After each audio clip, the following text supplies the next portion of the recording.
Greetings, everyone.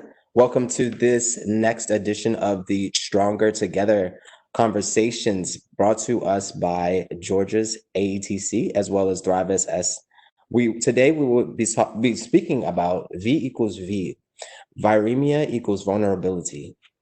You'll hear from Dr. Gregory Felsen, Michael Morris of Thrive SS, Jim Sacco, as well as myself. Today's conversation and workshop is brought to us by Thera Technologies. We appreciate Thera Technologies for sponsoring this series. And today's slides will be recorded and shared to everyone on the call on July 14th, next Tuesday. The agenda goes as follows. I'll give a brief overview of what V equals V is. Dr. Felsen will come after me to speak of the natural progression of HIV. Myself, I will return to talk about trauma-informed support. Then we'll hear from Mr. Michael Morris from Thrive SS to speak of the R3 program, Re-engage, Retain, and Reduce. We'll hear from the amazing Jim Sacco, speaking of stigma and trauma. Then myself, as well as Michael, will return to speak of some practical advice for people living with HIV. And then we'll close with a question and answer. As always, we invite you to put your questions, your comments, and any of your experiences as people living with HIV or people working and loving people living with HIV into the comment box, as well as the question and answer box. Viremia equals vulnerability. Today, we're talking about a concept, V equals V, understanding that people living with unchecked HIV or poorly managed HIV are left vulnerable to a host of opportunistic infections, as well as of the latest novel coronavirus. So it's important that we use all in our capacities to love people living with HIV into some type of care, treatment, and support to support them in becoming undetectable. Today's learning objectives goes as follows. At the end of this presentation, the participants, you, will understand what V equals V is and how it has been operationalized. The role of syndemics in people living with HIV with uncontrolled viral loads. The vulnerabilities that present, vulnerabilities that present as a result of viremia, medically, socially, and emotionally. And then also strategies to successfully empower and engage individuals that fall into the category that live and lead a healthier life. But before we start, I would like to invite you all to sit comfortably in your seats or wherever you are, to close your eyes if you're comfortable, to take a few deep breaths with me. Breathe in and out. Breathe in once again and out. Breathe in one last time and out. I want you to, while your eyes are closed, to imagine yourself as a light, a shining ball of light, similar to the sun, but much brighter. And with that bright light, I want you to just shine it on all people living with HIV, people who have transitioned, people who are living with HIV currently, people who are virally suppressed, people who are not virally suppressed. I want us to commit ourselves while we're shining this light of love and understanding and compassion on our brothers and sisters who are living with HIV and who have transitioned from HIV, that we will not offer or allow our minds or hearts to transition into any stigmatizing place, that we would just send love and light to people as we have this conversation. Also, that we will honor that this conversation is a tricky and tough one for a lot of people living with HIV. I invite you to take another breath, and when you're ready, open your eyes.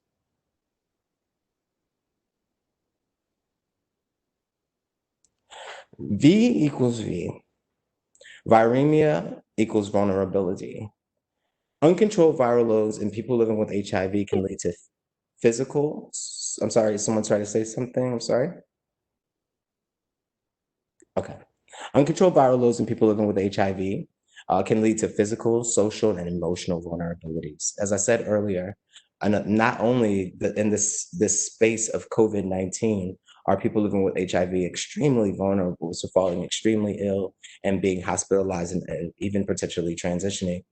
Um, Having a detectable viral load for people living with HIV challenges our ability to live healthy, long lives.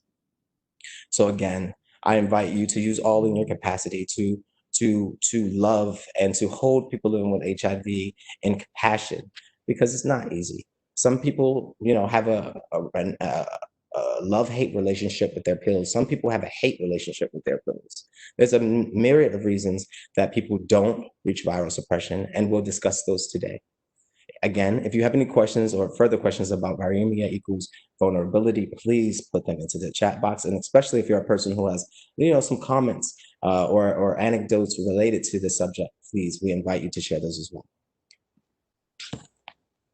First up, we will hear from Dr. Gregory Felsen. He received his medical degree from the University of Colorado School of Medicine. He completed an internal medicine internship and residency at Vanderbilt University and an infectious disease fellowship training at the Medical University of South Dakota. He holds the internal medicine and adult infectious disease board certification and is certified as an American Academy of Health Specialist. Without further ado, Dr. Gregory Felsen. Thank you so much for that introduction, and also thank you for the opportunity to speak today on the natural progression of HIV. So we're going to speak on several things today. And first, if I could get passed over to the presenter, or if you can do slides, that'd be great. So as far as the learning objectives, we're going to think about this in several ways. When we think about the natural progression of HIV, we need to think about it from a standpoint of not being on treatment and being on treatment, because there are progressions that we really have to think about and be aware of living with HIV. So next slide. So if you just think in general, and this is an outline from the CDC from several years ago in 1992, if you can think about any type of disease, we want to think about it at the stage of susceptibility. So if we think about, let's say, cancer, what is my susceptibility? Is there a genetic component? Am I smoking 2-3 packs a day? Am I at a job where I'm exposed to carcinogens? So we have to think about these processes. We have to think about that exposure. Then we have to think about pathologic changes. So we may be subclinical at that time. So we're not, if we have lung cancer, we may not early on have a cough. We may not have any chest pain. We may not have any symptomology. And then we have onset of symptoms. And sometimes, depending on the individual, if they have access to care, insurance, issues with insurance, all of those factors we're going to talk about throughout the day.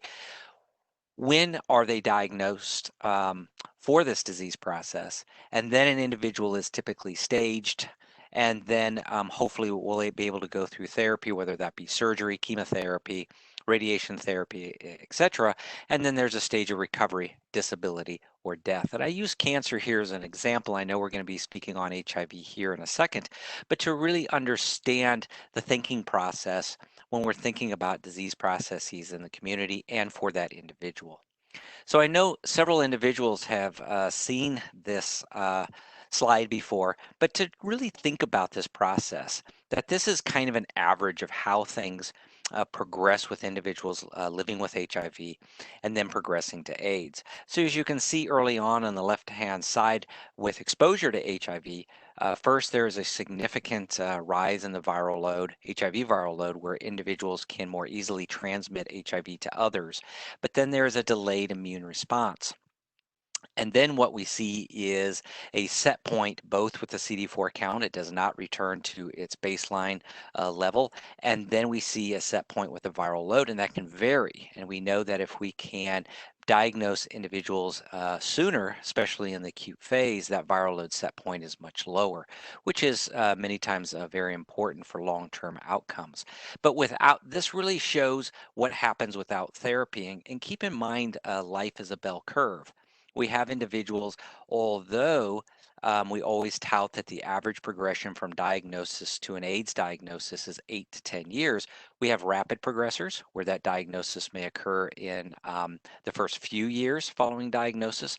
And we have long-term non-progressors, which we are going to discuss during this presentation, which may not progress to an AIDS diagnosis for 10, 15, or more years.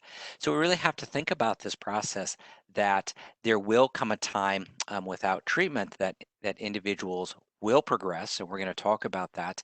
And that's when we start to see opportunistic diseases.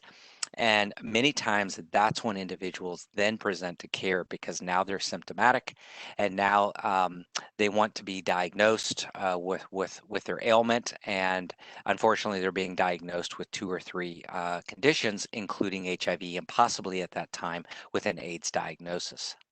Next slide.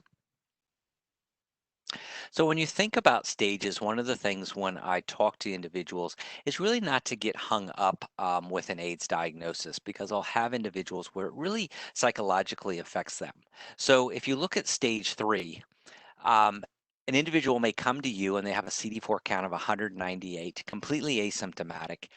Physical exam is completely normal. And by the CDC definition, and these were put out in 2014, they have an AIDS defined, they are defined as AIDS. But I don't really like to talk about that to clients. Instead, it's really getting folks on the medications, which I'm going to briefly go over, not in depth today, but really within a few weeks, suddenly they go from that CD4 count from 198 to 250, and now they're above that threshold. So I don't want people to get hung up on the stages, but to be aware that there is a staging process through the CDC. A lot of this is for data collection and research. Next slide. But I do want to mention, and yes, the slides will be made available to everybody, so I'm not going to go through this point by point. But one of the things that, unfortunately, that I do get in my office is I'll get individuals newly diagnosed with HIV, and they'll present and they'll say, well, I don't feel anything.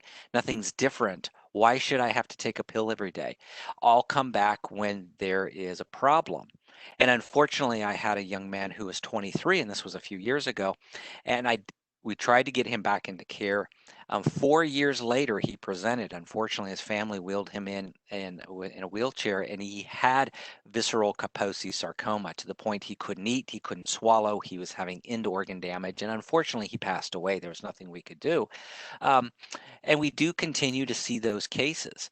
So we have to be cognizant. We also have to be cognizant. I'm going to show you some of that data, that if we look at comorbidities in individuals living with HIV, they occur at an earlier age than their counterpart who's not living with HIV. And I'm going to show you that data. So that's really important to keep in mind. So providers are looking for progression of HIV even despite being on therapy.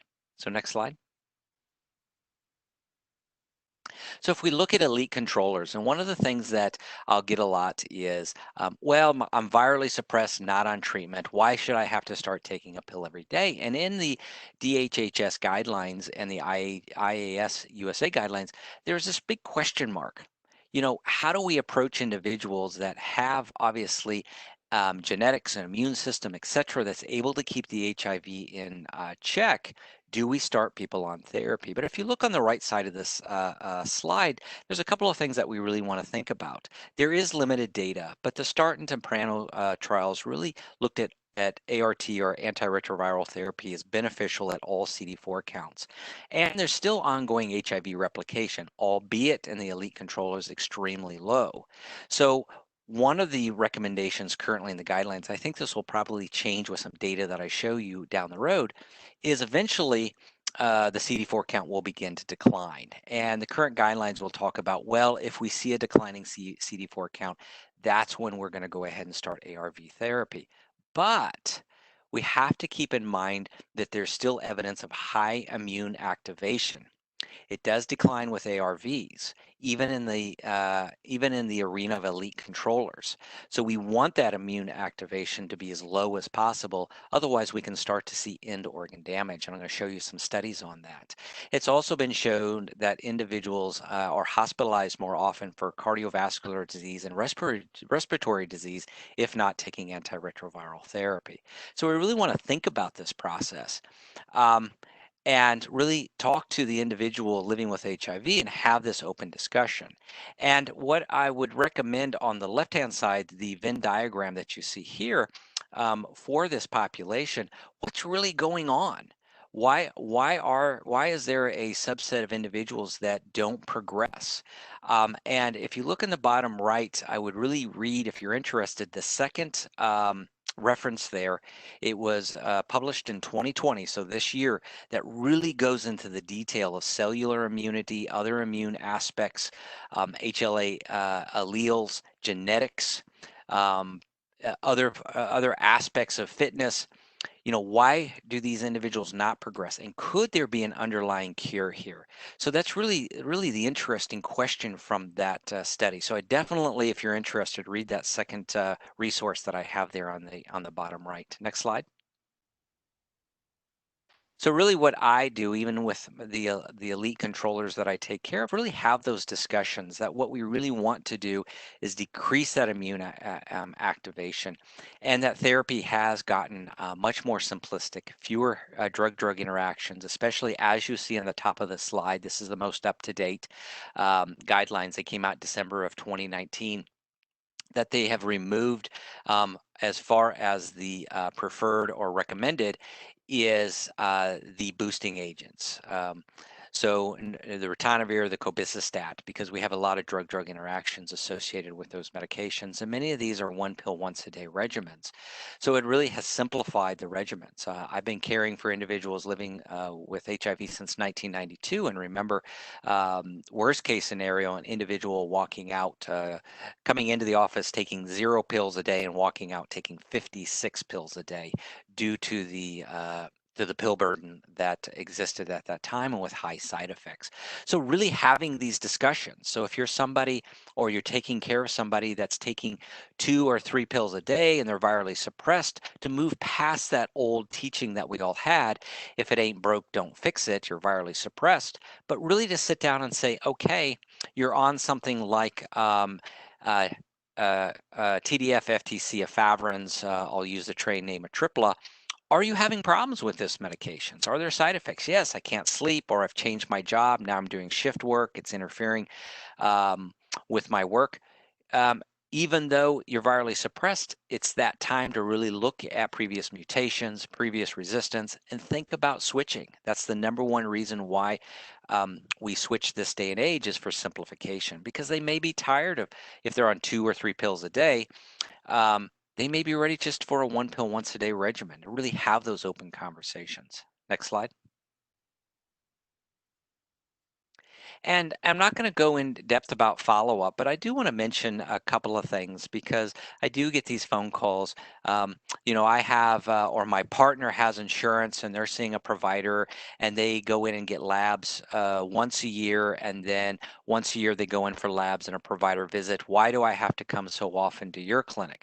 Well, I just want to leave you this as a reference, as for follow up from a lab standpoint of what are the current recommendations, because that one individual that's saying, well, I know in the guidelines that getting a CD4 count, if you look at the top right, is optional for individuals that have been virally suppressed for 2 years with a CD4 count above 500. Well, I work in a Ryan White clinic, and this is a federal HRSA requirement right now. I know there's lobbyists that are trying to having discussions with HRSA to say, hey, we really need to be following guidelines and not misusing funds and resources that are becoming more and more scarce. So if you're going to a Ryan White clinic and you're getting labs every six months, they're being told you have to see a provider every 6 months. You know what the guidelines say now. It's really because it's a federal requirement at this point in order for them to keep their doors open and offer the care that they offer. Next slide. The other aspect is thinking about, and we're going to get a lot of discussion about this here by the other presenters during this presentation, but to really think about where the client is and meet them where they're at. I never catch a client. If they're virally, what I mean by that, maybe they're virally suppressed for a year. We always have them sign releases of information so we can talk to their pharmacy. We've talked to their pharmacy. They haven't picked up meds in 2 months. Their viral load went from undetectable to 10,000. So when we walk in the room, we don't start to ask, how are you doing? Are you taking your meds? Because individuals, they don't want to do wrong. Yes, I'm taking my meds. They're not lying to you. They're taking their meds when they have them and say, aha, you're not taking them. Your viral loads is now 100,000. But to really sit down and I show them their labs and I can graph my labs out in my EMR, electronic medical record system, and show them you were under this, in my system, it's a green line. You were under this green line. That's where you need to be. That means you're undetectable. And suddenly you're at 100,000. What happened? So we want to really meet them where they're at. What are the challenges that they're having? Maybe they were displaced, meaning they're homeless now. Maybe they're suddenly in a an unhealthy relationship and they're being abused. Their car was stolen. There are so many factors that happen. We take care of so many individuals that that change their phone number every few weeks, and we're not able to get a hold of them. So we want to meet them where they're at. Next slide. And the other thing to think about when an individual comes in is not to really dig a little bit deeper. I might have individuals that talk about, um, I can't get here because of transportation. Okay, don't hang your hat on that. Ask a few more questions. I had a young woman that transportation was the issue, but she was in a new relationship. The partner took her keys, controlled the car. It became a very abusive relationship, very threatening, became physical eventually before we were able to assist in getting her out of that relationship. But it really was a multifactorial process that we really have to think about in this. Next slide. The other thing that we want to think about is folks with low-level viremia, and I'm seeing a lot of questions about the guidelines. My comments really were on the 2019 guidelines, but definitely we'll take questions concerning that. And yes, we did have some language prior to that.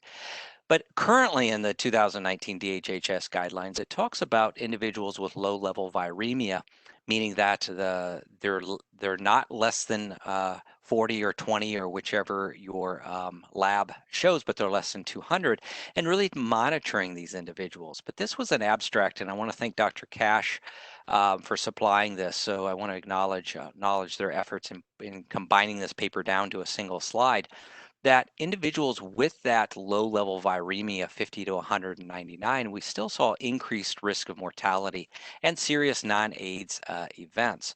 So we really need to think about that. So in those individuals that have that low-level viremia, okay, that does help decrease transmission.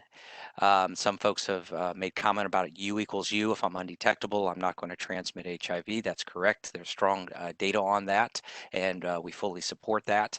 But we also want to think about those folks that aren't completely undetectable, and they're at these low level ranges, where can we make changes to their medications? Are they taking them as prescribed each and every day? Are there issues that they're not entirely suppressed? So we really want to have those open conversations. Next slide. So let's think about this on the flip side. When folks come in and they say, well, I don't want to go on antiretroviral therapies. I had a friend go on treatment and they died. Well, when I hear those comments, I want to delve further into that process. And a lot of times, their friend or their partner died because they got into care late. They had very low CD4 counts, and that doesn't mean there can't be recovery. But there are situations individuals will present with, like disseminated Mycobacterium avium complex, meningitis, etc., in which the mortality rates are higher with those disease processes.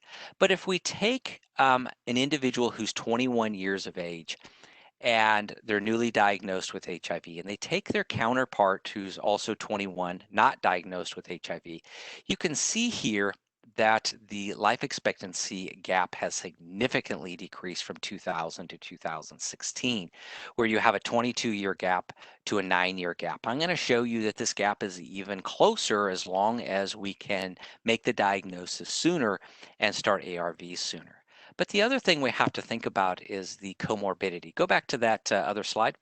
You have to think about comorbidity for years also.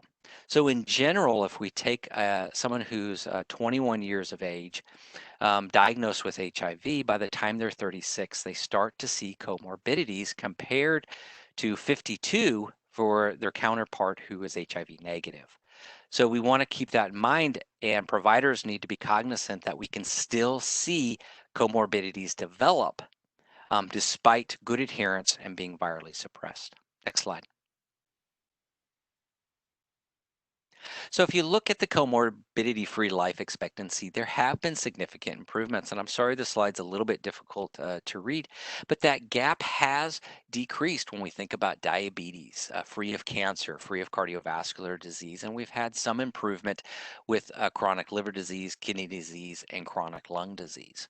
So we can really see that there are significant improvements. And I think a lot of that also has to do with the pill burden has decreased. Um, so we really want to take a look at this process um, in thinking about the clients that we serve. Next slide. The other process that we want to think about, and I'm seeing some terminology, so if I'm using some terminology that's offensive, I apologize. Um, you can send me an email for corrective action in the future. Um, but when we really want to think about diagnosing early, this is really the main reason. So there was additional data, and this all came out of Croy, and I want to thank Dr. Buckbinder for allowing me to use her slides that she put together and looking at this. Um, and looking at that overall comorbidity-free life expectancy, and ART initiated at a CD4 count of greater than 500. So again, if we go back to that individual that is 21 years of age, they're diagnosed with HIV, they're started on ARVs with a CD4 count greater than 500, you can see that there's no remaining gap in overall life expectancy. So that is a huge change from when I started seeing folks living with HIV in 1992, where 40 to 60% of my client panel was dying due to complications every 3 to 4 years. But unfortunately, there still is a substantial gap in comorbidity-free life expectancy. So I showed you that data. Even with starting ARV soon, as soon as possible, we're still seeing that. And that's due to immune activation and some other factors that I showed in that one slide. And I would really refer you to that excellent paper that was published this year that talks about um, these type of issues, and it might enlighten or shine some light on why we haven't seen that comorbidity-free life expectancy gap shrink as quickly as life expectancy. So you can see down here kind of as a conclusion, improved comorbidity-free life expectancy for cancer and cardiovascular disease, but not diabetes, liver, kidney, or lung disease. So more to come. Next slide. So we all know about ending the HIV epidemic.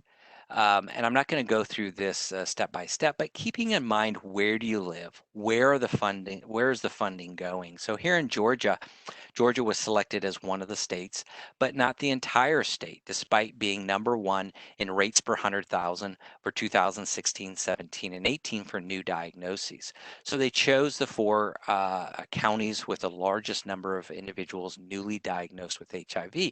But at the end of 2017, the CDC had reported that 23% of new diagnoses were occurring in the South outside of metropolitan areas. So we want to not be put our blinders on and say, oh, we're only going to focus on urban centers. Next slide. We want to make sure that we're keeping our rural counterparts in mind, because the other thing that we have to keep in mind that we live in a very mobile society. Not right now with COVID going on.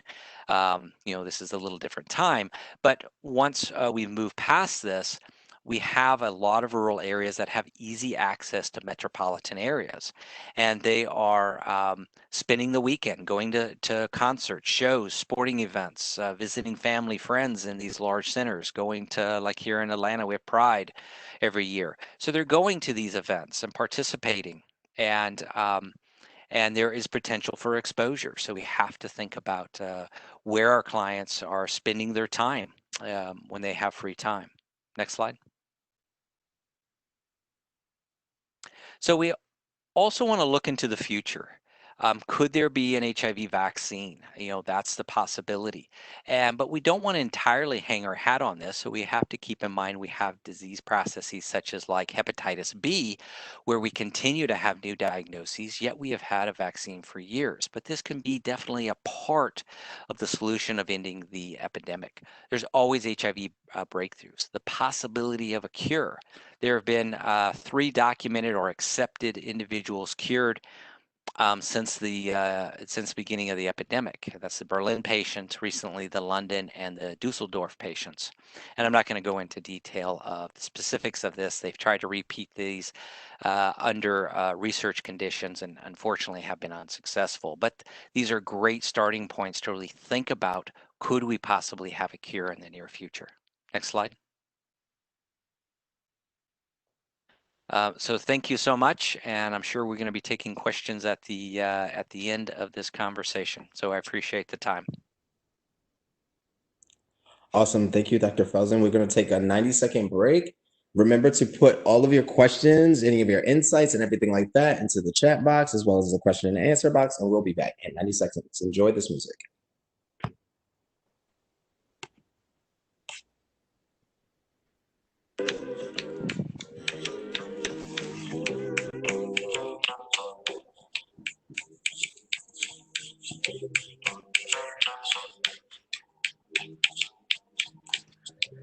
There are new therapies for people with resistant to achieve and maintain suppression.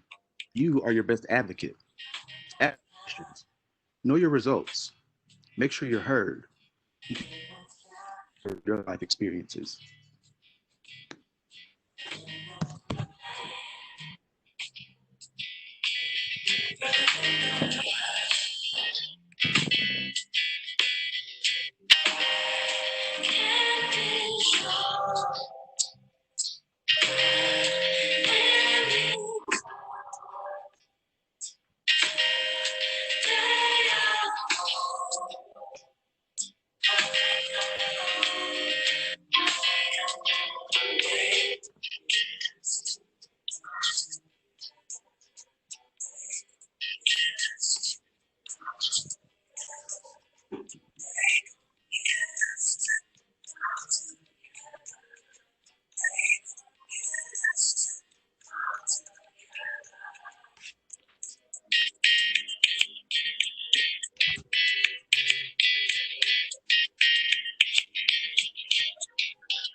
Welcome back, everyone. Again, I'm Larry Scott Walker, and this is the section that I'm going to present for you today. We're going to be speaking about trauma-informed support. How are we utilizing the tools that we learned from trauma-informed care to support our friends, especially those ones living with HIV, especially those ones who may be struggling with HIV and need some support in reaching viral suppression or even getting into care. Trauma-informed support. It's realizing that, as Dr. Felsen said, every person living with HIV will not reach undetectable status, and understanding the reasons why. Dr. Felsen gave a great list of amazing reasons, but the ones that we mostly see at Thrive SS are a lack of access to adequate healthcare, stigma, as Jim Sacco will speak of in a bit, provider bias, which we'll build out in a bit in this section. Some long-term survivors are resistant to many regimens and can't reach viral suppression. And also people who use drugs. Some people who use drugs can't reach viral suppression.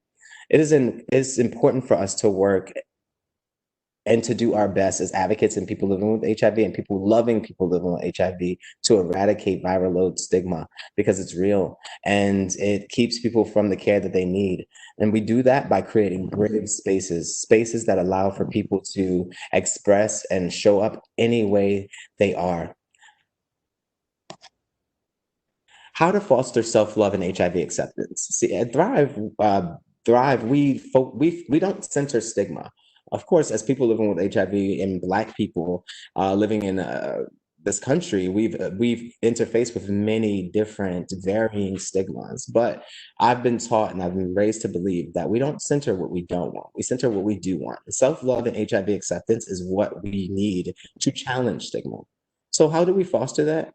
We understand the role that stigma and judgment plays on the lives of those living with HIV, and especially those having a detectable viral load. And understanding that that is a barrier again. And we respond in ways that are compassionate, understanding that, there's nothing wrong with your friend. There's nothing wrong with your lover or partner because they have a detectable viral load. It's probably something with their medicines. It's probably something that they're going through, something that's happening to them. Offer useful tips and advice. One of my favorite poems is called Swallow the Lake, and it begins with, they gave me things I could not use. We don't want to give people living with HIV things they cannot use. We can't use your judgment. We can't use your damnation, but we can use resources. We can use compassion, love, and seek to restore those parts of people living with HIV that were damaged by our past experiences. I often say that there is no pill to rebuild will.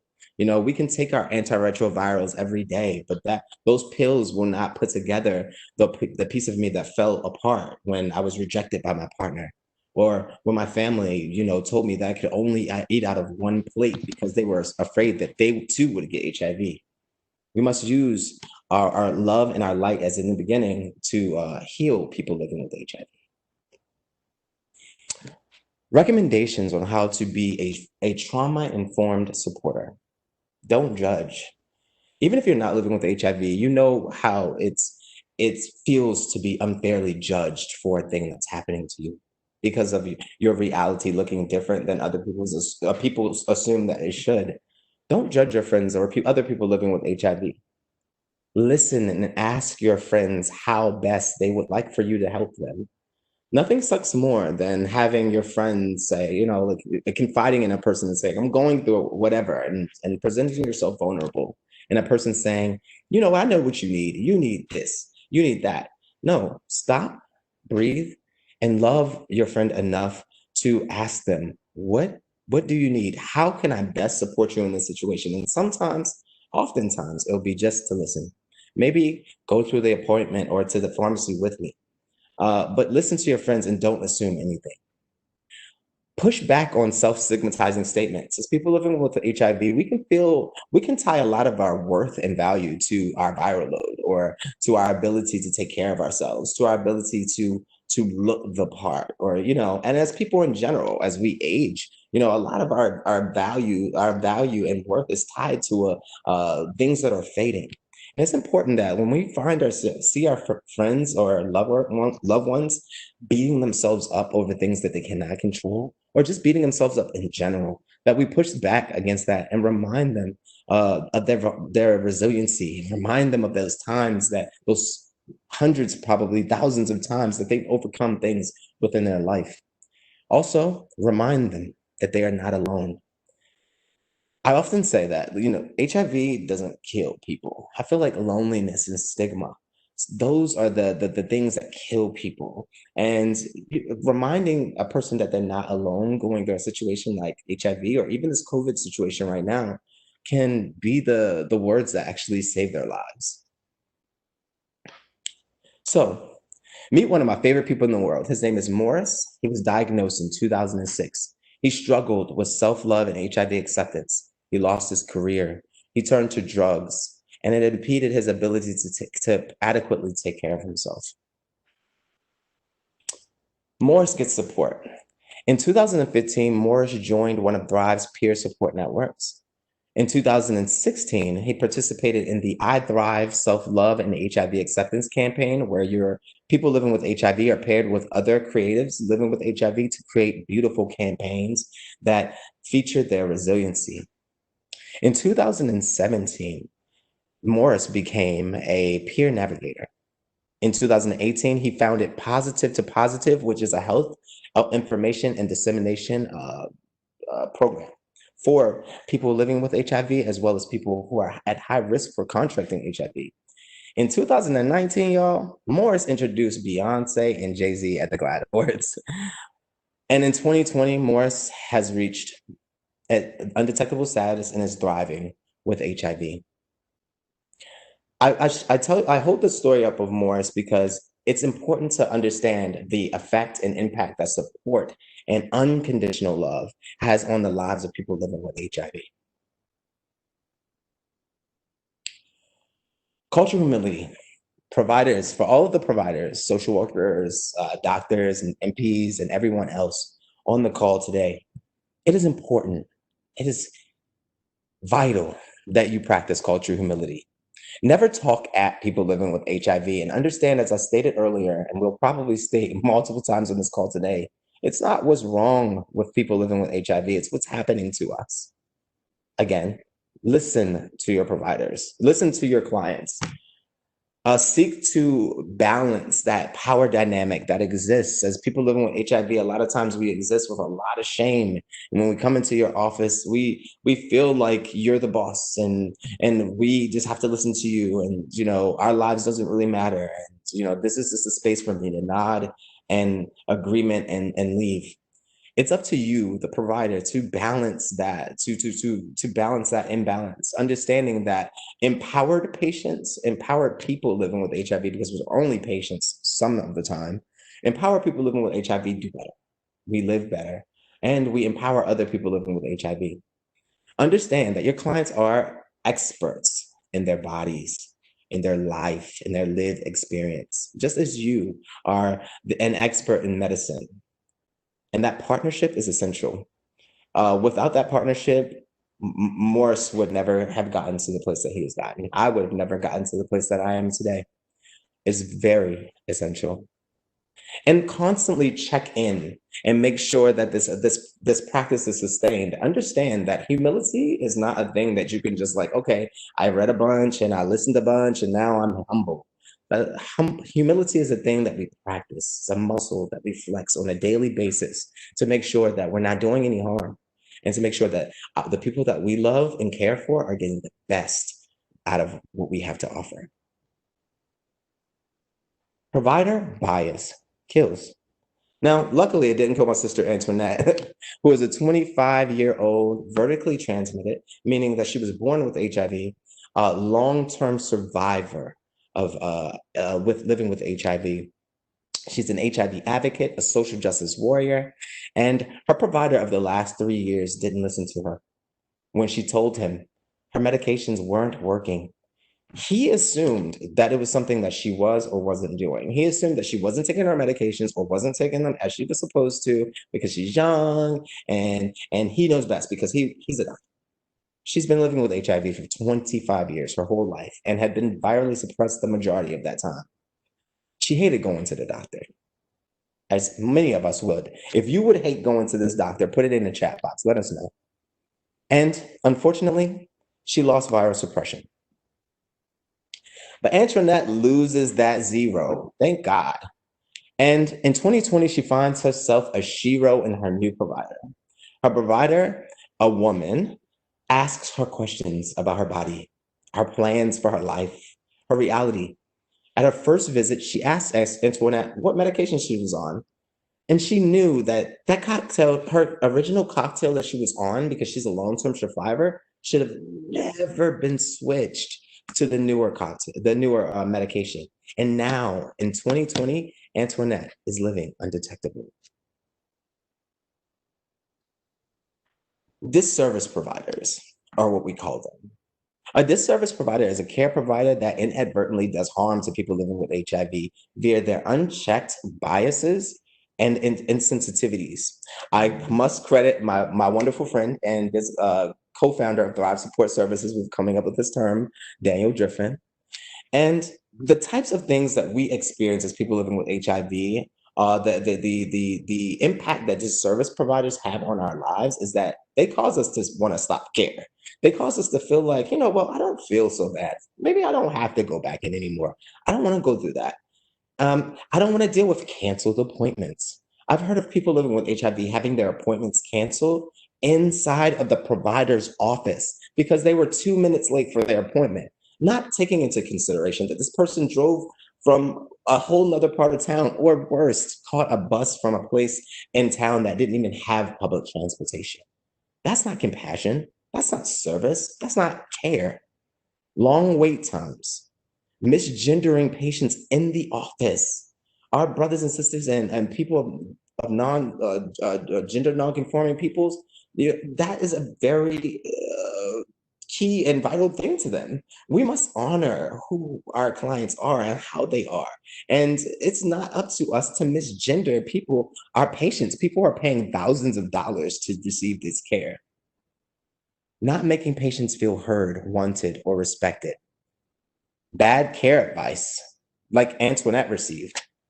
Lack of trust. If I don't trust you, trust is everything, especially to people living with HIV, especially to highly marginalized people, especially to Black people who have experienced so much medical mistrust. We must not add more mistrust to the situation. Not making patients feel safe and overall poor treatment. These are just a few of the reasons that people have disclosed to myself, as well as Michael Morris, who's coming up in a moment, to say like they've been out of care for it, and some as many as 10 years. Think about the disease progression that Dr. Felsen just presented. And imagine a person living with HIV, unmanaged HIV for 10 years. It's a public health crisis. The service providers must be stopped. Up next, we have Michael Morris. He is our executive assistant as well as a linkage coordinator at Thrive Support Services, and he will speak about our program, the R3 program, and I'll be right back. Michael? Hi, thank you so much, Larry. Hope everyone's doing all right today. I'll just adjust my camera a bit there. So yes, again, my name is Michael Morris. I'm with Thrive SS, Thrive Support Services, and I'm here to talk about our R3 program. Now, R3 stands for Re-engage, Retain, and Reduce. Through our R3 program, we link to care, we link to community, and we link to love. Now, you may ask why R3? We found that there are some 19,000 people in Georgia who are lost to care, and the majority of those are Black gay men. And while some of them may have moved or possibly transitioned or passed away or lost their insurance, most cases are actually due to some bad experience at the provider's office, some of the things that were just touched on the previous slide. Now, we go above and beyond to try to re-engage or to reach out to these people to reach as many of these 19,000 as we possibly can. Even so far, or recently even, we've gone so far as running advertisements on Facebook and Instagram and Jacked and Adam for Adam and Grinder, as a matter of fact, just to reach people. Simply click here to get linked to care. And we've had an amazing response from those ads as well. Next slide, please.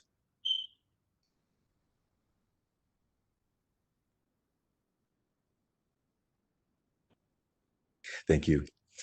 And let's see, just looking at why R3 works. Now, we utilize people living with HIV as peer navigators, as linkage coordinators, and as non-medical case managers to essentially love people living with HIV back into care and treatment. And when I say love them back into care and treatment, I mean we treat them with the integrity and the dignity and the compassion and the confidentiality that they deserve. R3 also works because not only are our employees R3 trained, but also our ambassadors, our volunteers, and community members are also R3 trained. So that means that if anyone were to come in with a need, they would be able to perform the assessment, the R3 form on that client, and link them to services, link them to care, add them to referrals. Now, clients are also added to a 24-hour support network. We have an undetectables group that offers that 24-hour peer support. Through the R3 program, there's also access to self-love and HIV acceptance programs, as well as constant check-ins and reminders like pill checks. And through the R3 program, as a matter of fact, we do a 7-day check-in, a 30-day check-in, a 60-day check-in, a 90-day check-in, I believe a 6-month check-in, as well as a 1-year check-in, just to really, really understand and listen to the clients and to the client's feedback. Next slide, please. So what are the results of R3? On average, R3 is linking 10 to 15 people to care per week. Now, 75% of those who are R3'd are retained to care. When I say retained to care, that means that they've had 2 appointments within the last year. So understand V equals V and know it is just as important for providers to do all that they can to eliminate unnecessary barriers.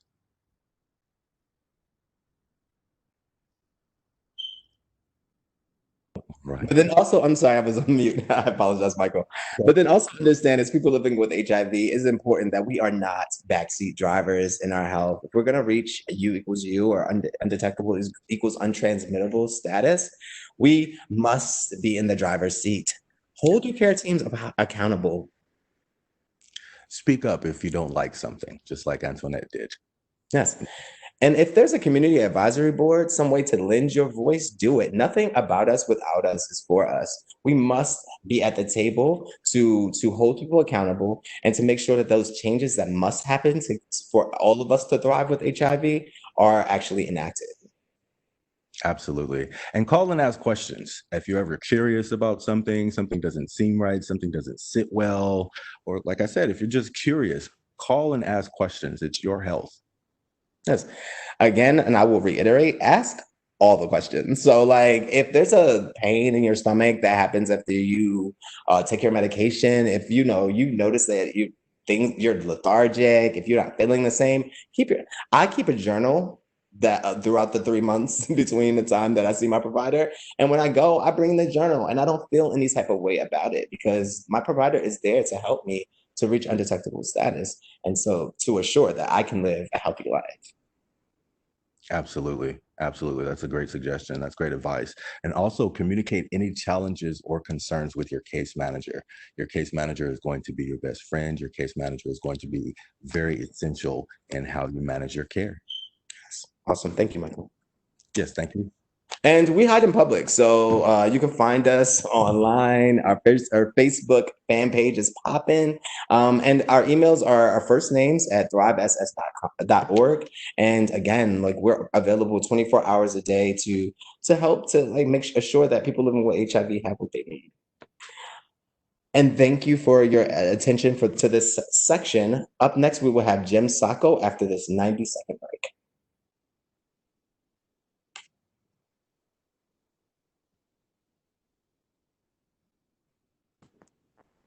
Morris and Antoinette are inspirations to us all. Do you feel like you need support? Do you feel like your medications? There is support for you in the community, so don't count yourself out. Also stated, there are new therapies for people with resistant virus to achieve and maintain suppression. You are your best advocate, so ask questions, know the results, make sure you're heard, because you are the expert of your life experiences.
Welcome back, everyone.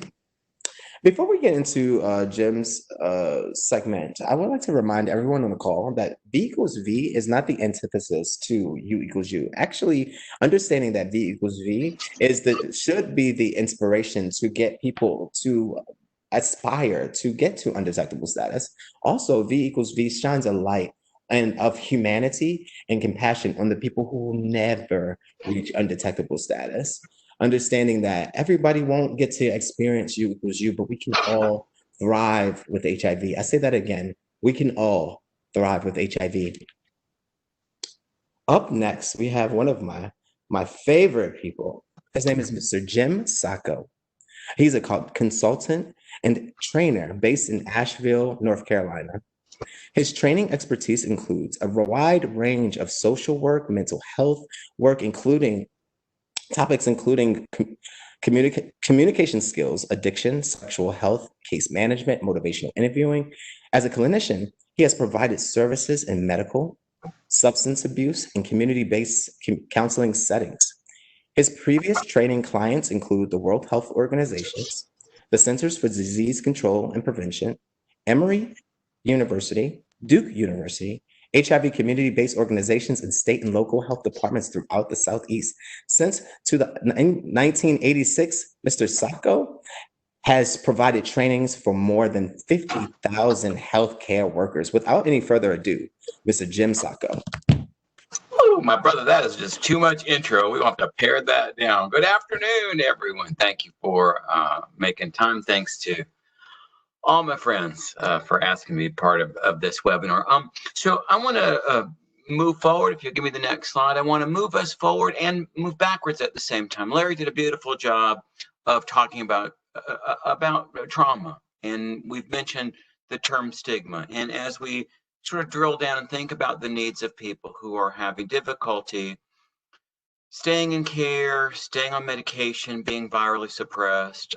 My belief as we look at those people who are falling out of the care continuum is that there's a whole lot of people for whom existing prejudice and discrimination and the injuries associated with that old prejudice get in the way of taking care of their health in the present moment. I also think there's more than a few people for whom adverse childhood experience and early traumas affect their ability to stay in care. And so I'm just want to talk about stigma, the effect of stigma, trauma, the effect of trauma, and full disclosure, at the start of my talk, I'm advocating that we think about how we better integrate the behavioral health needs of people living with HIV. When I look at that care continuum graph, what I say is those people needed more support, and they needed a different kind of support than a nurse practitioner wagging their finger. And I think for some of them, they needed a kind of specialized mental health treatment to help them address the injuries they've had in the past that get in the way of taking care of themselves in the present day. So there's a stigma, there's a definition of stigma there, a pervasive social process. What's important is having seen as different, lower social value, and the prejudice and discrimination. This guy's a researcher at Johns Hopkins who wrote this paper. It wasn't even about HIV, but his work on stigma, the negative impact of stigma, and the negative impact of stigma in healthcare seeking and staying in healthcare was a really important resource that I discovered in beginning this talk. Next slide. This is a measure of, I guess this is our third or fourth time we've done this. The first time we did this series, we had people living with HIV, maybe some of whom are honoring us on the webinar today, but they spoke about what it's like to be a long-term survivor in the age of COVID and as a result of having COVID and being HIV positive. And what I'm reminded of as I'm looking at these as we talk about stigma is for most people who are living with HIV, there was a kind of stigma associated with how they were living prior to getting HIV. And I think for most people I know, there's a stigma associated with someone saying your test is back and the results are positive. And so understanding these existing stigmas, and the last quote there, I'm a long-term survivor in COVID, it's double the stigma. And I go back to a friend of mine early in March, reached out, maybe it was mid-March, a buddy who was part of the early response. I've been involved in HIV work for many years. And he said, you know, I'm having some flashbacks to the middle, late 80s and how issues of shame and stigma and fear and who's got it and who don't got it. And I hadn't really connected the dots, but in many ways, and again, it's what our long-term survivor quotes say, there are some very unpleasant parallels for those of us who've lived through HIV and the diagnosis and stigma of HIV that some of us may be re-experiencing. Next slide, please. So what I think is important to acknowledge is there's all kinds of existing stigma that has happened before COVID-19 ever happened. Issues of race, ethnicity, gender identity, sexual orientation, economics, socioeconomics. Do you have HIV or don't? There's all kinds of baggage that some people bring to the struggle of living well in the age of HIV and COVID, and some additional stigma associated with COVID-19.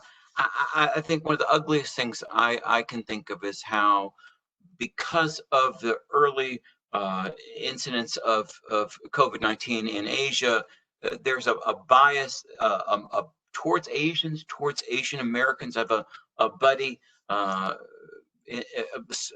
just say at a Southeastern Health Department, who is as Southern as the day is I call him a biscuits and gravy kind of Southerner, but is Korean American, and stories on his Facebook of people clocking him and giving him the evil eye at the grocery store, out in public with his 11-year-old son. Just horrifying reaction because this Korean American is going to the grocery store. Somebody decided to call him out and do that kind of "why don't you go back where you came from" sort of crap.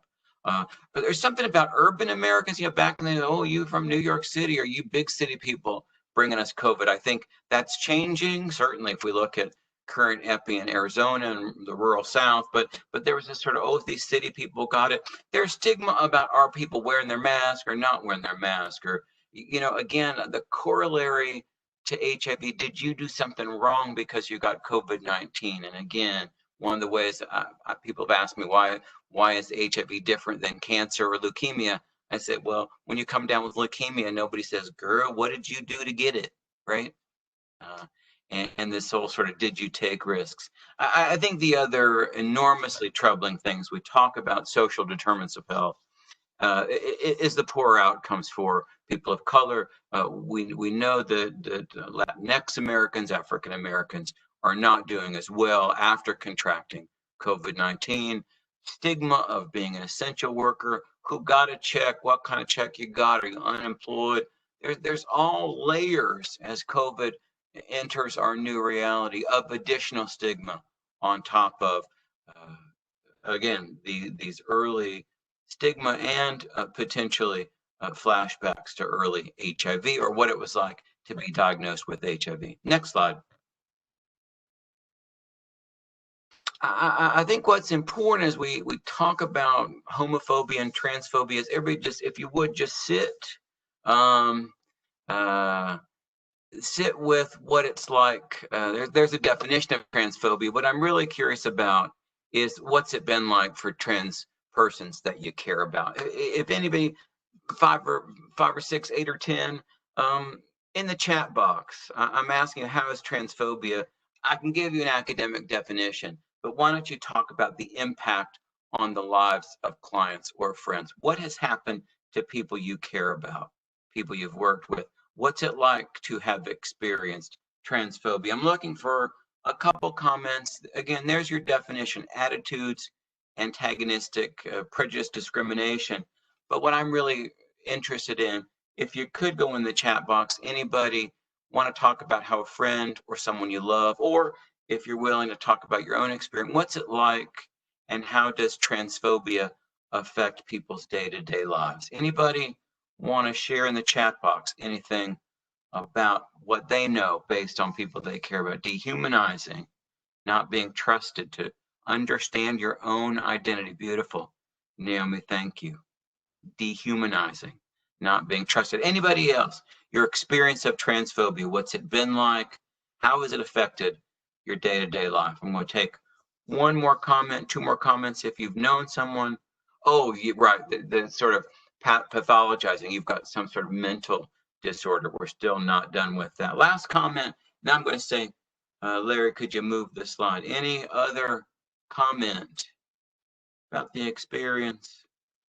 I'll keep an eye out. And homophobia. I think it's so important because the negative impact of transphobia, homophobia, again, as we talk, feel hurt lead to anger, shame. Thank you, Susie. I've got Naomi says biphobia. Absolutely. There's a whole other layer to this. Oh, why can't you decide? Or why can't you choose one label or the other? Dislike, prejudice. Certainly we can talk about homophobia as being non-gay people, transphobia being about non-trans people.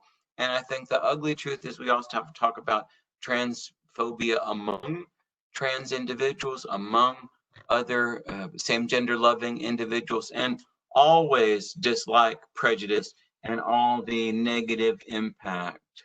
Yeah. Fire Island COVID. I'm going to do that, Murray. Let's go. So Murray writes in the chat box, I'm just going to do it, is the shaming of people who are out at Fire Island dancing and taking risks. And I said earlier, the sort of, why did you do it? I read that, I thought, well, it's bad to go out to a party and whatever else. But underneath that, and somebody talks about, do people take PrEP? You guys are on homophobia and transphobia within the LG. As I read those scathing articles of people partying at Fire Island on the 4th of July, what I thought was, well, it's bad to be in close proximity. But there was a very ugly underbelly of homophobia, even though some of that was, I think, within the gay community. And there was some sex phobia. The comment here, if you're on PrEP, you're bad. There was some people sitting in their sweatpants on their iPads saying, well, you rich prepster, whatever, are bad. And there was an edge to those comments about how bad people were. And I'm not saying go out and go to the beach without your mask on.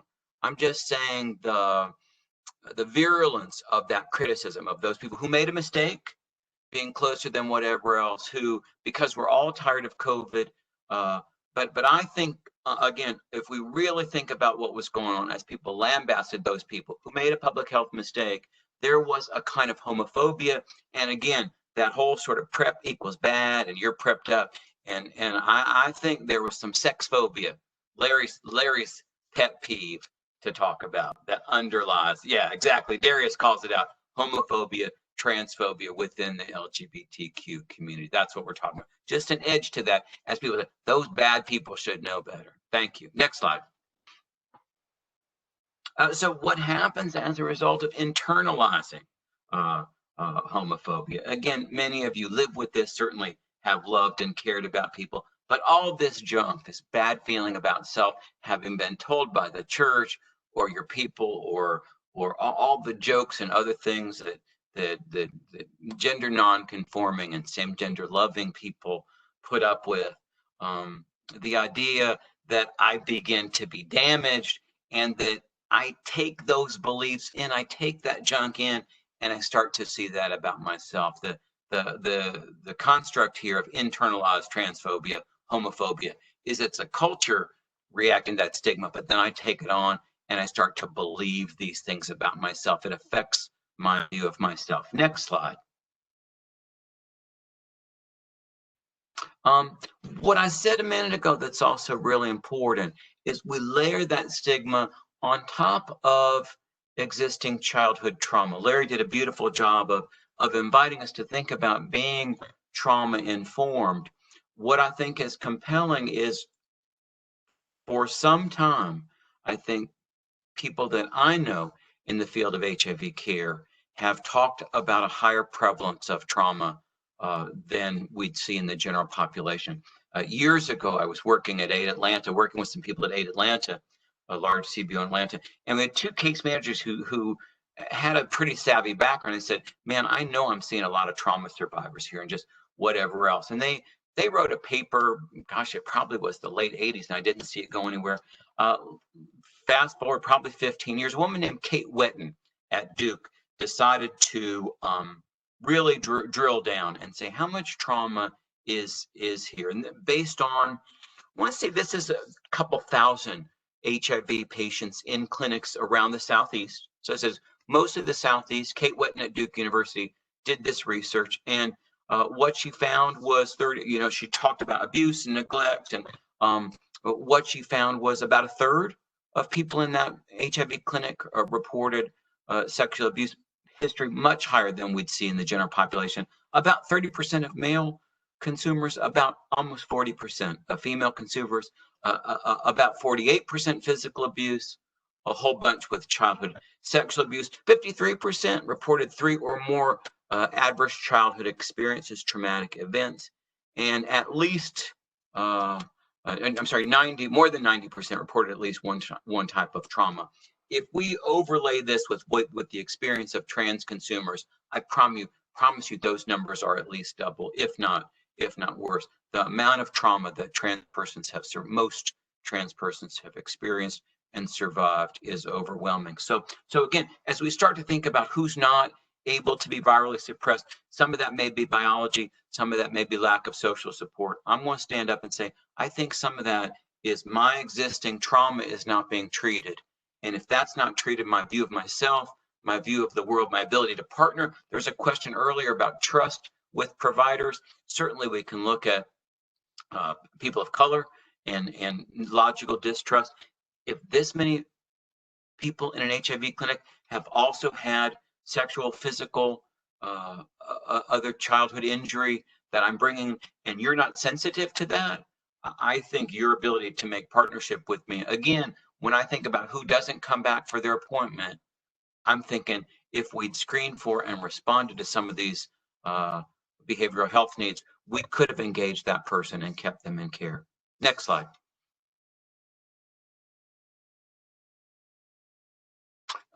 So again, this is the summary finding from Kate Wetten's, I guess it was 2014, the study Kate Wetten at Duke did, but risk behavior develops in response to trauma. So all these issues of do I deserve protecting, the substance use that's part of it, when physical abuse occurs, the sense of self becomes challenged, and my emotional response. I have a friend that talks about how he gets flooded as he did when he was being sexually abused, and it's hard to speak and hard to be in control, hard to set boundaries with people. So if that's happening, people are going to try to numb those negative feelings.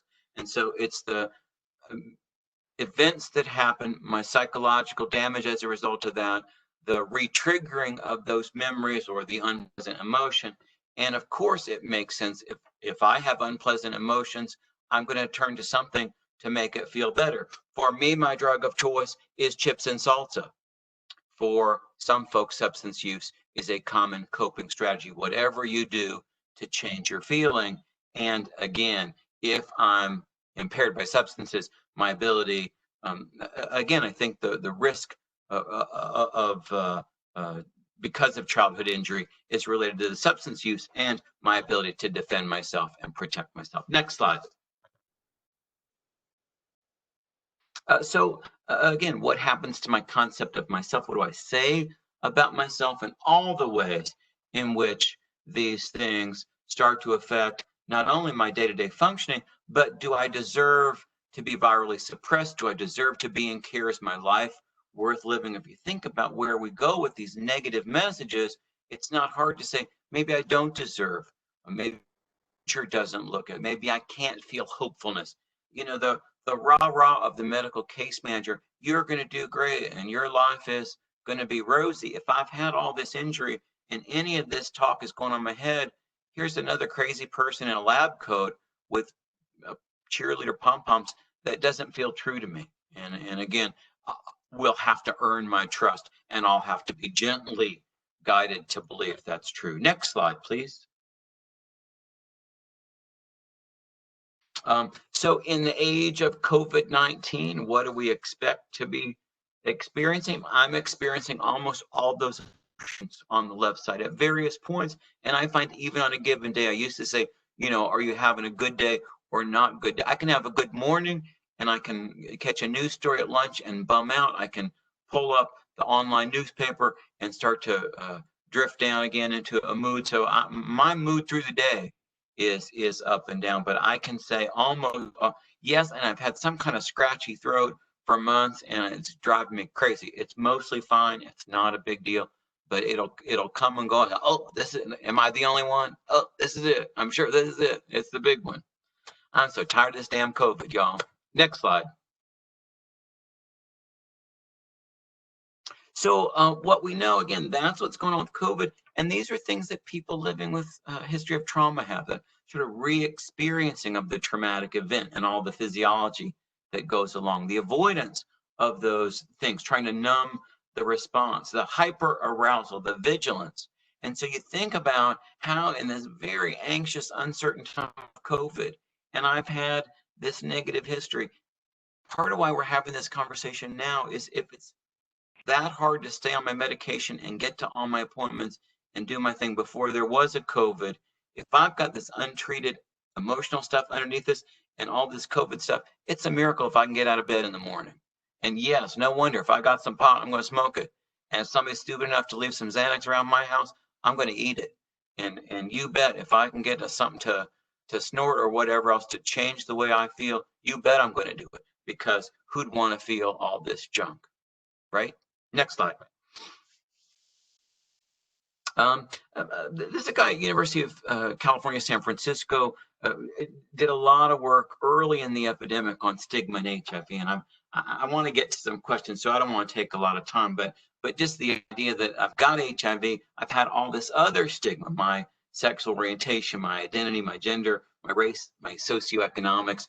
And so the term intersectional stigma, where I had multiple stigmas, including the stigma of HIV, come together and make my journey in HIV care that much more challenging. I would go out on a limb that those people who find it easier to get in care, stay in care, do the things I'm supposed to do, get to all my appointments, and get virally suppressed are more likely people with fewer stigmas. And I'm going to suggest that people with more stigmas, it's harder to get to care in the first place. It's harder to stay there once someone's disrespectful to me, all those disservice provider things. And it's harder for me to be virally suppressed because of all my history. Next slide. So what do we do? I think it's important that we kind of look at behavioral, cognitive, physical care. I don't want to take a long time. You'll get these slides, but we do the things that healthy people do. We get sleep, we eat well, we drink. What's really important is we consider that relaxation response. Part of why my brother Larry makes us settle down and take some breath is because inherent in that deep breathing, inherent in trying to get the body calm, is a relaxation response that helps physiologically and psychologically. And then cautions about substance use as we try to think about how survivors of stigma and trauma cope. You got to say, be super careful. I can't say nobody can ever drink or use drugs or tobacco, but I got to say, if you've got a history of stigma, history of trauma, you got to be super careful about drugs and alcohol. Next slide. In terms of psychosocial functioning, here's a challenge. You want to not be isolated. If you've had all this injury and you want to not be isolated in this age of social isolation, this is really a challenge. I think we see people backsliding. There's some really troubling discussions about increasing overdose. Overdose rates in March went up, April went up. Every month we've got overdose rates going up. I think some of that is people just not being there to save me from my overdose. But I also think some of that's just the isolation. Calls to crisis lines are coming in. I've talked to case managers who say the emotional acuity of some of my clients, including people living with HIV who've had a bunch of traumas, are not there. So reduce your isolation, get out and know your triggers and respond to those triggers. Develop skills to respond in healthy ways to when you are triggered, and then treat the symptoms, treat the anxiety, treat the depression, and tailor those to the individual needs of your consumer. Next slide. The next two slides are reference a tool called the resiliency scale. And what we're getting at is that for people who survive trauma, there have been demonstrated factors that increase the possibility that people won't be injured negatively and permanently. And so these factors, these resiliency factors, are things we can look to cultivate in ourselves and cultivate among consumers who are survivors of trauma: adaptability, flexibility, humor in the light of a difficult time, ability to cope with stress, ability to bounce back. Next slide. Optimism about the future, being able to not be discouraged by failure, seeing myself as strong, seeing myself as able to manage difficult time. The Connor Davidson resiliency scale. A couple of researchers, I want to say University of North Carolina, but what they've done, again, coming out of the trauma world, is say we got a whole lot of scales that measure how bad was the trauma. This is a scale to measure how much survival capacity is there. And again, as people who care about people who've had injury, how do we promote those factors? Next slide. I think what's important is that we acknowledge this is a hard time, that we say to one another, this is a scary time, and that fear is normal. I think it's also really helpful, if you haven't had these conversations, to say, I'm having some ugly flashback that feels a lot like HIV, either when I first got it, my cousin first got it, when this first came around. I think it's also helpful to say most of us are not going to get COVID-19. Please, God, most of us will not get it, and the risk of dying is low and continues to shrink.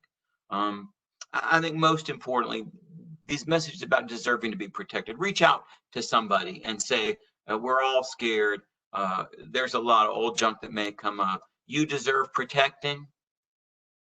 We're all grieving, but if we grieve together, part of why I've loved being in this conversation, Stronger Together, is I do think that just every 3 weeks or 6 weeks, whatever it is, we lock arms and say, we're going to get through this. There is something about going through this together. Talk, allow your feelings.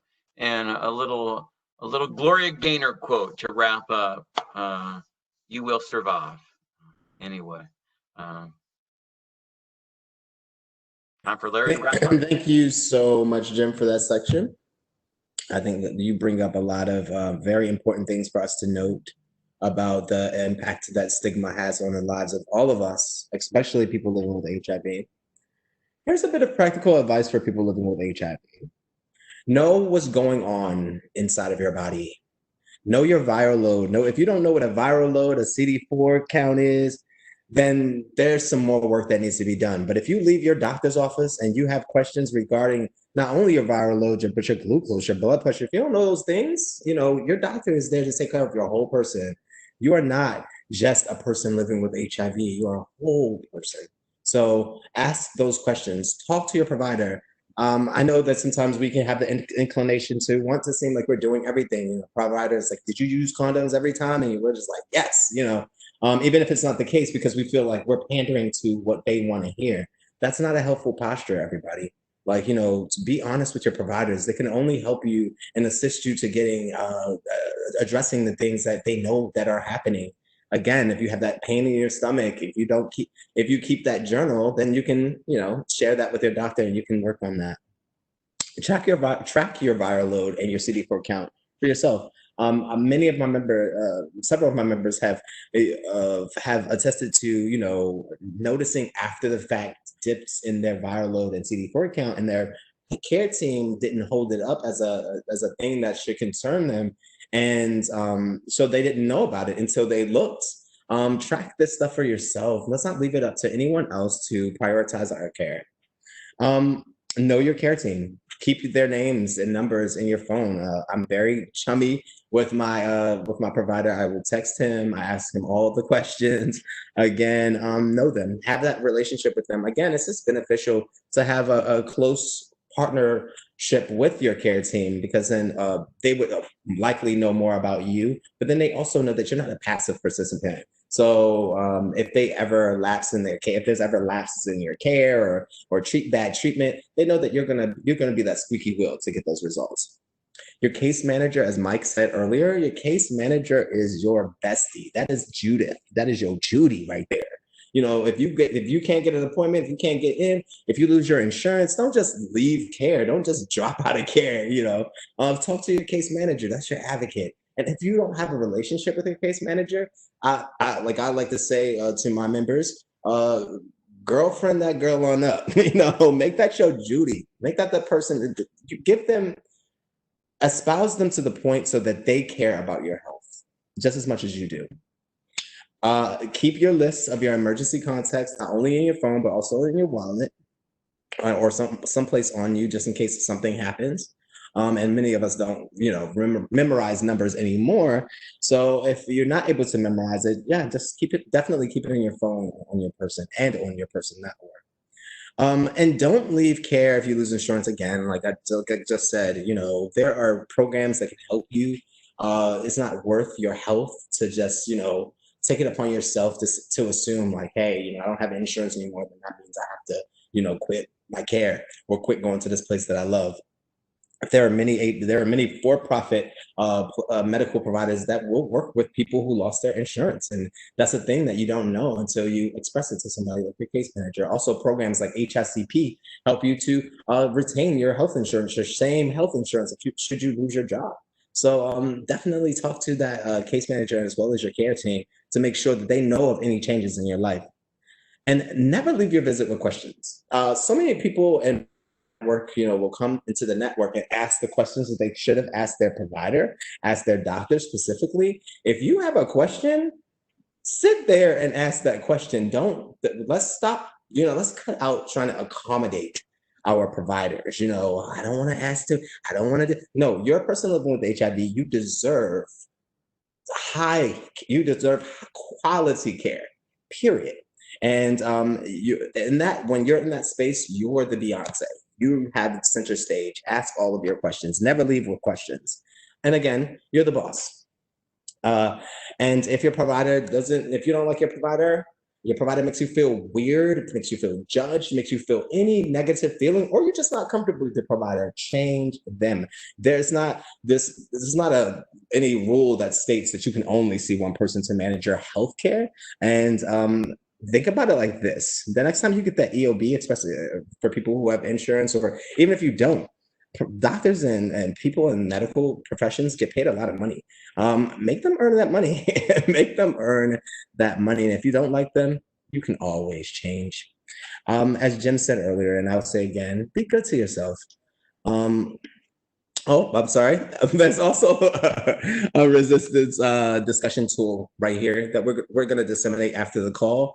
If you're a person living with HIV, use this tool as a way to, you know, assess whether or not you're getting the best care and whether or not you should be asking your doctors additional questions and things like that. Thank you so much, everyone, for attending this conversation. We're about to go into the question and answer portion of the conversation. I will bring up the amazing Dame Johnson, who will facilitate that portion. Good afternoon. Or facilitate the Q&A portion today. I'm sorry, Evan. No, the amazing okay. Evan. It was a last minute order. Okay. So let's come right in. For Dr. Felzine, the first one reads, what about being undetectable and no longer transmitting HIV? I guess they would like for you to repeat what you stated. It says, what about being undetectable? Absolutely. Absolutely. But I do want to remind the audience that the subject of today's presentation is V equals V. I'm not minimizing prevention. I talk about prevention. I give several presentations on prevention. So do keep in mind that the presentations were really geared towards individuals who remain viremic, and we could talk for the next several hours on this. If we talk about prevention, we have to talk about prevention in a multifaceted approach, in that we have to think about individuals who are not living with HIV, and how can they remain living without HIV through pre-exposure prophylaxis. And yes, I have heard those comments from providers in the state of Georgia and elsewhere that PrEP equals promiscuity, and then taking time to educate and to say there's no data to support that. We also have to think about still some individuals where the rubber meets the road still are using condoms and using them successfully. Some folks are making sure that they are doing routine testing, having their partners tested. So all of these things are so important. If we look at U equals U, there is significant data to state that undetectable equals untransmittable. Now, those of you that are on this call have sent me emails in the past. I think you misunderstood my comments. U equals U does not mean that you are protected from other sexually transmitted infections. So we still need to think about, yes, U equals U protects you from acquiring HIV, but we still live in areas where there are extremely high rates of gonorrhea, syphilis, chlamydia, etc. And if you are an individual that is undetectable, fantastic. We would like for you to stay undetectable. But we do have folks that will at times stop their medications and then become detectable, and then they can become transmittable. So we really have to make that clear when we're having the discussion that PrEP is a preventative measure for HIV and HIV alone, not for pregnancy, not for other sexually transmitted infections, even though some data on some other medications are underway for possible use of other antibiotics for other STI PrEP management. So we have to be very clear that this is not a single conversation. And when I see a client, I discuss U equals U. I discuss PrEP if necessary, PEP if necessary, condom use, routine testing, why it's important for you to come to the appointments, why it's important to stay in contact with your case manager that everyone has already made comments about. So all of these factors, and when we run into providers that don't understand U equals U or other concepts, to step in and educate. And let me give a quick story, and I'll end this answer, is we had an OBGYN group that was not screening for HIV and syphilis and other STIs for their pregnant women. And we took a deep breath. We put out an olive branch. We had that discussion, and suddenly they are screening more and seeing that they're part of the solution. So we want to have these conversations, U equals U. So I see additional comments. Please email, but please understand, myself and as a representative of the Georgia Department of Public Health, we support U equals U as a preventative measure. We are not contradicting what is currently in the guidelines, and we are not contradicting the current literature that's out there. Thank you for the response, Dr. Felzine.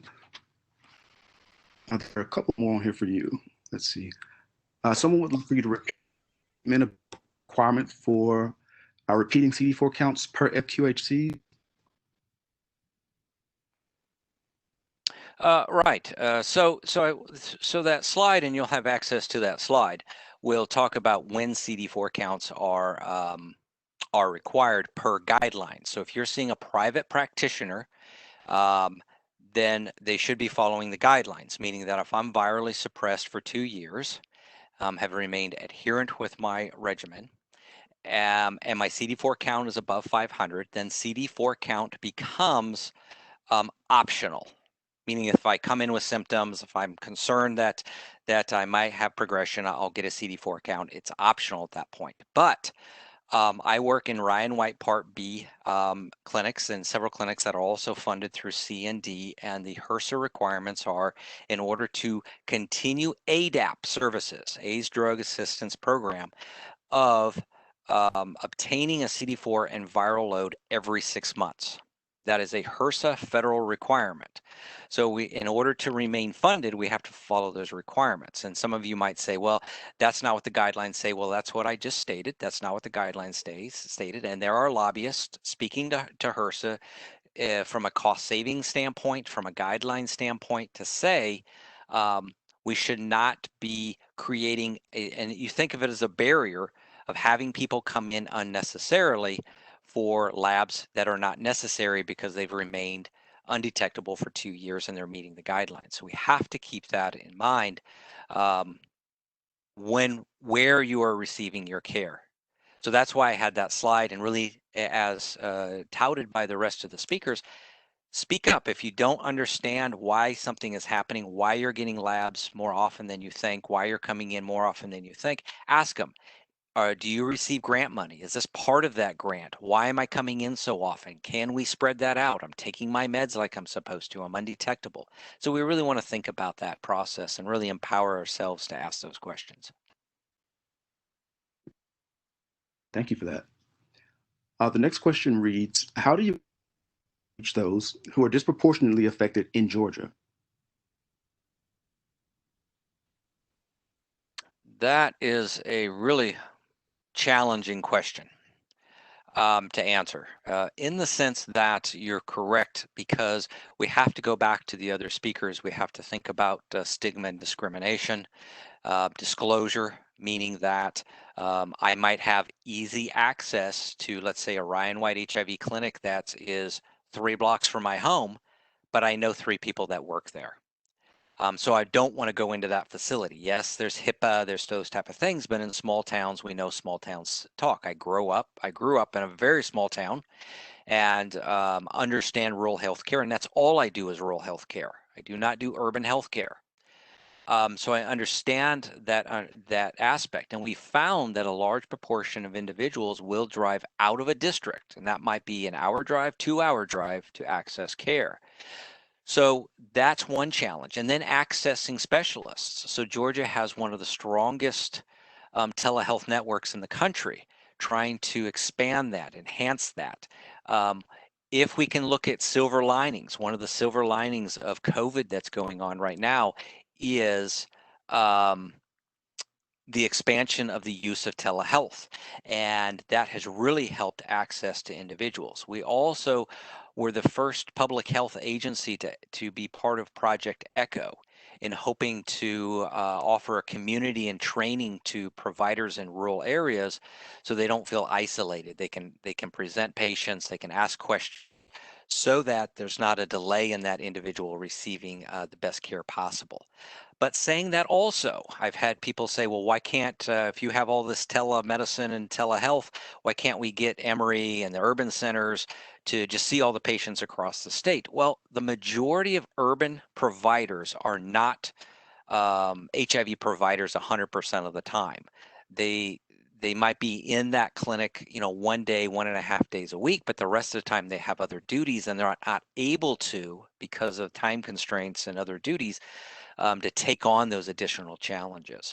So it's really coming together and greater collaboration and trying to understand what the needs are in some of the clinics across the state. And that can be very challenging because rural healthcare in of itself, we have counties in this state, and Georgia is not unique to any other state with this, who do not have specialists, do not have access to specialists. Their clients have to drive 2 hours, 3 hours to access that care. And that is a huge challenge when you look at jobs, child care, those type of things, reliable transportation. All of those things are challenging and things that we have to think about. Great, thank you for that. And this is your final question.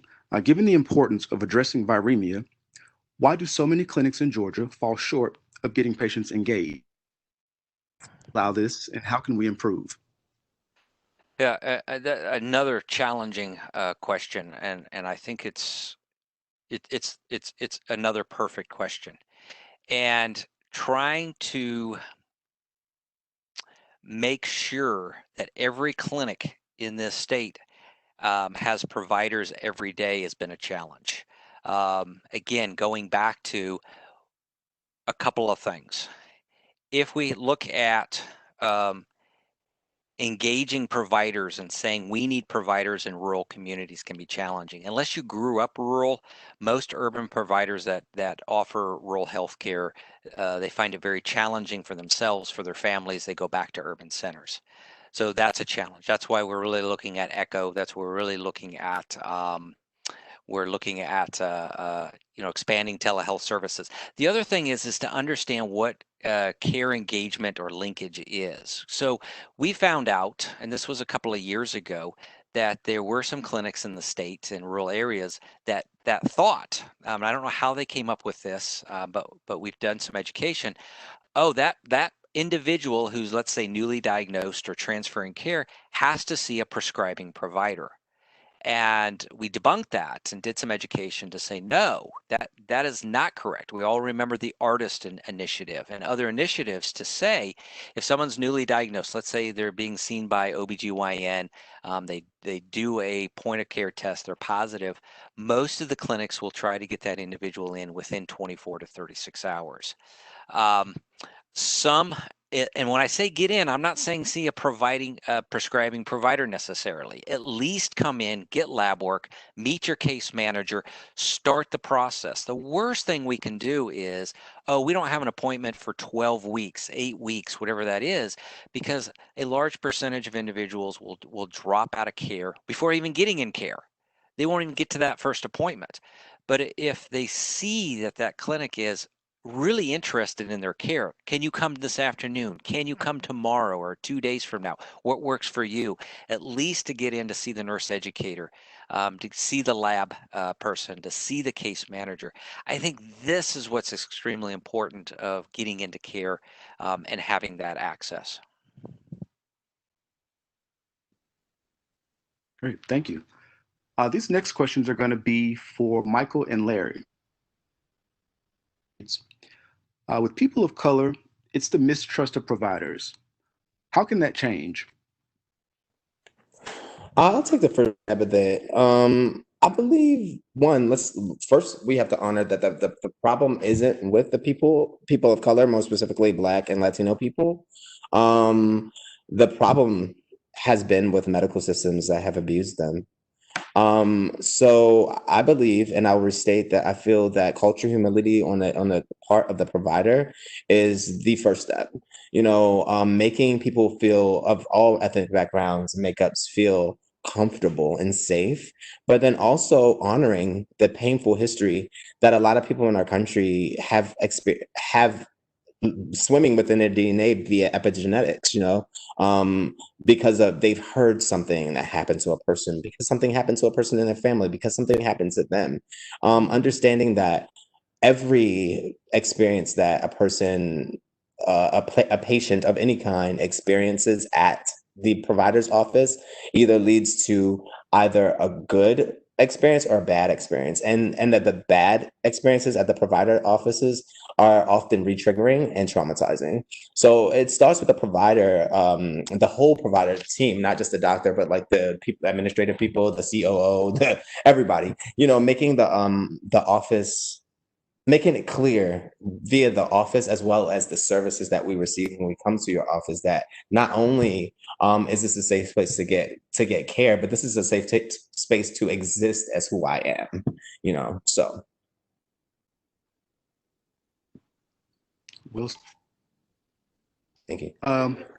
This question reads, the CDC standard for undetectable is a viral load of 200. Is that achievable for some people? I would defer to Dr. Felsen for this, but as stated in my presentation, some people are not able to reach virus suppression, and it's not their problem. It's not their fault. It's nothing that's wrong with them. It's an aspect of their history, things that have happened to them, situations that they've been in, or situations that they currently find themselves in. But I would love to pass the ball over to Dr. Felsen to answer that from the more medical standpoint. Yeah, I'm happy to answer it from medical, but I'll also answer it from the rest of the speakers' world. That, I took care of a woman who we could not get undetectable, and come to find out, it was every time she saw the bottle, it triggered the traumatic event that that occurred that that resulted in her acquiring HIV. So we really had to do some therapy.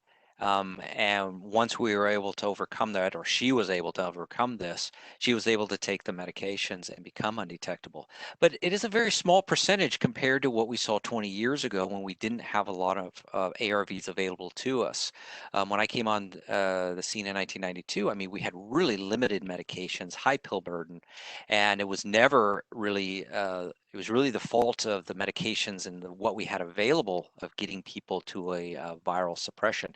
We don't see it as often, but we do still see individuals who are highly treatment experienced, who have acquired mutations through secondary exposures, meaning they had intercourse with somebody who, or they shared needles with somebody who has a high viral load, who's also experienced, and they transmitted that quasi-species virus to them, and suddenly they have all these mutations. Now, luckily, we do have some new classes of medications that are about to be FDA approved. We can get those on compassionate use, and I do still have a couple of clients that are so heavily experienced that we have not been able to get them below the 40 or the 20 that's considered undetectable, and we've been observing them. They've been writing anywhere between 150 and 350, but we've run out of treatment options until something new comes along. So not a high percentage from a medical standpoint. The majority of times that that individuals are not detectable because there's other barriers, other life events going on that is really preventing them from taking the medications.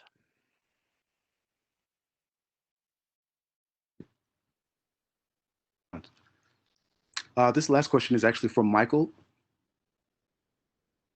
Do you have a training manual or guide for R3 that you will share? Well, we do actually have some materials, but I'd have to get with my superiors to figure out exactly what I can disseminate with that or from that.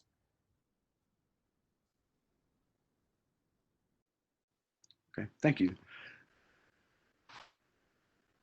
That was all the questions from you all that were directed at you all.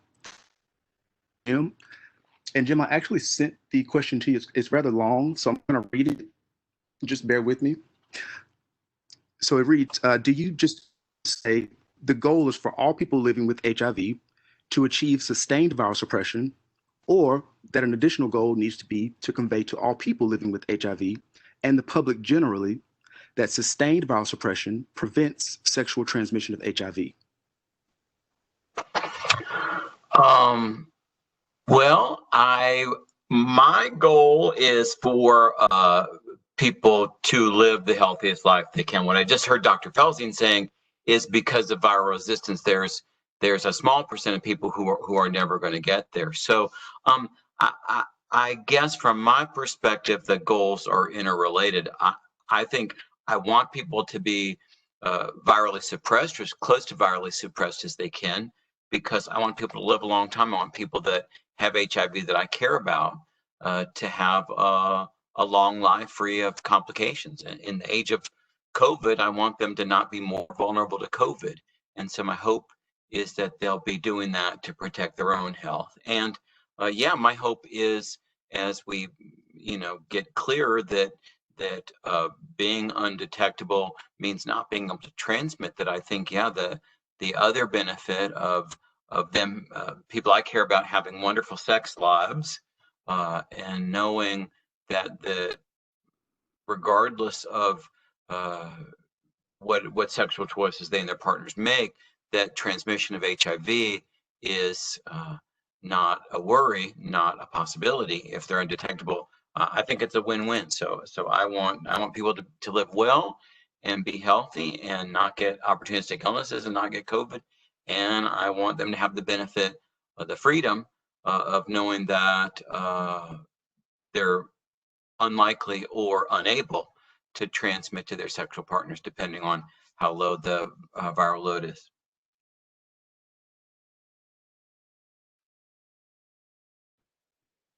Great. Thanks for that response, Jim.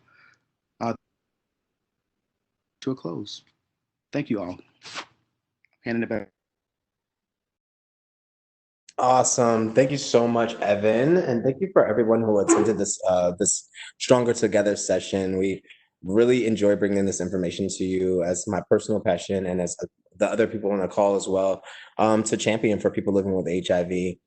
So please, and join us for the next conversation. Again, the slides will be available and emailed to you right away. Thank you all.